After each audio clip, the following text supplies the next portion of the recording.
but he refuses to satisfy the craving of the wicked.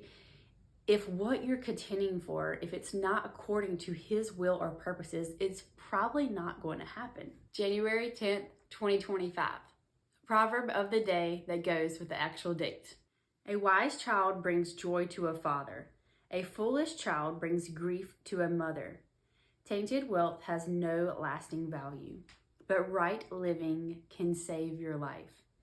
The Lord will not let the godly go hungry, but he refuses to satisfy the craving of the wicked.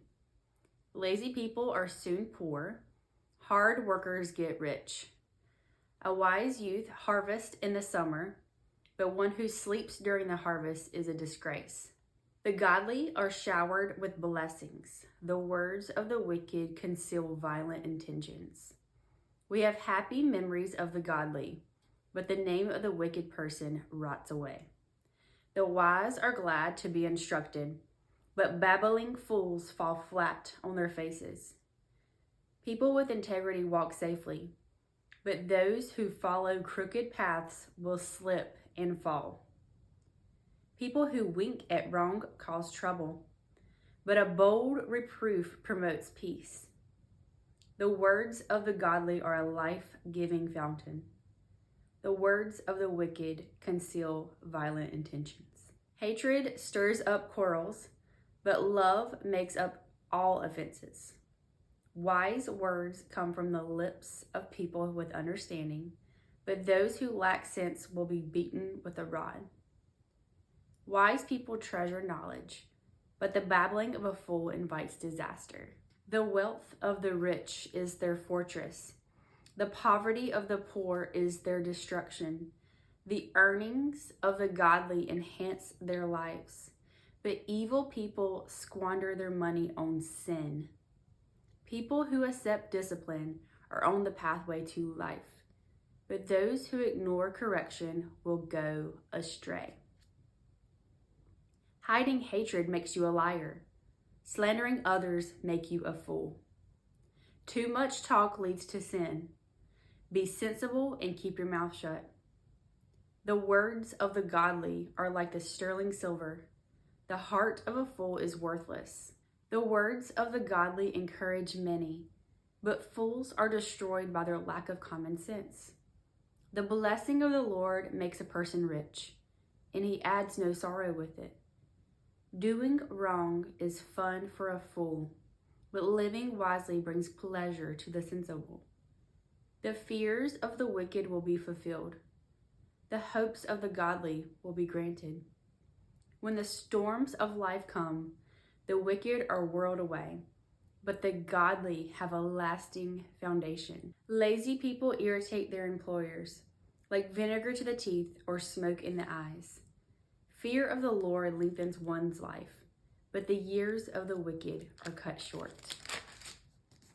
The hopes of the godly result in happiness, but the expectations of the wicked come to nothing. The way of the Lord is a stronghold to those with integrity, but it destroys the wicked. The godly will never be disturbed, but the wicked will be removed from the land.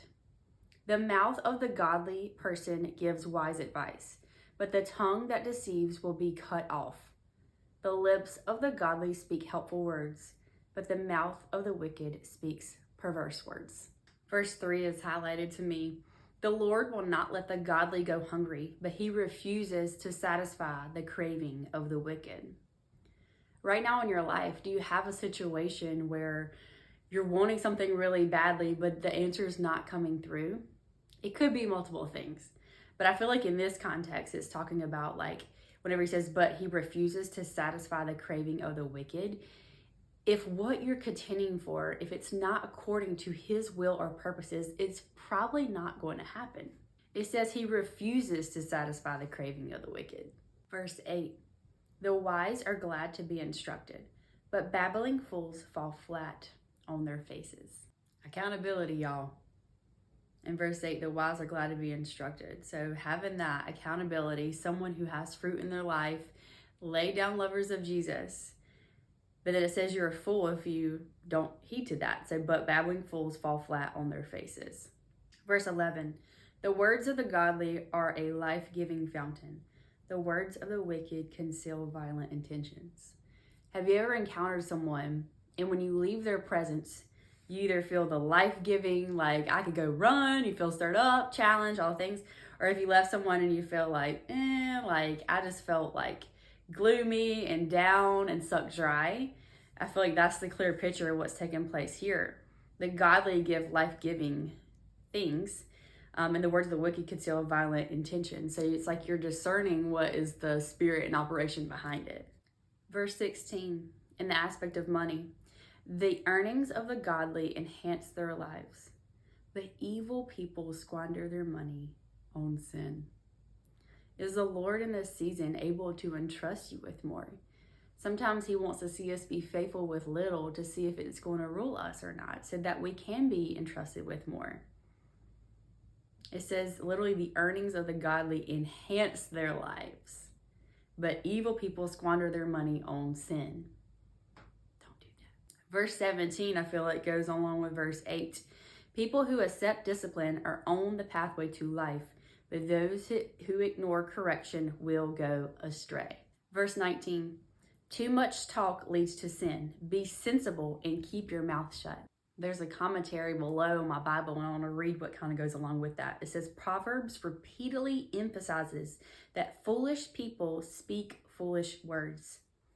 They are represented by the woman named Folly, who lies and deceives to harm her hearers. Words reflect the condition of the heart. I love verse 25. When the storms of life come, the wicked are whirled away, but the godly have a lasting foundation. What is your foundation on today? Is it on God's firm foundation, or is it of the cares of the world? If you want to lengthen your life, verse 27 says, fear of the Lord lengthens one's life, but the years of the wicked are cut short. Verse 32 goes along with verse 19 about what we speak. The lips of the godly speak helpful words, but the mouth of the wicked speaks perverse words.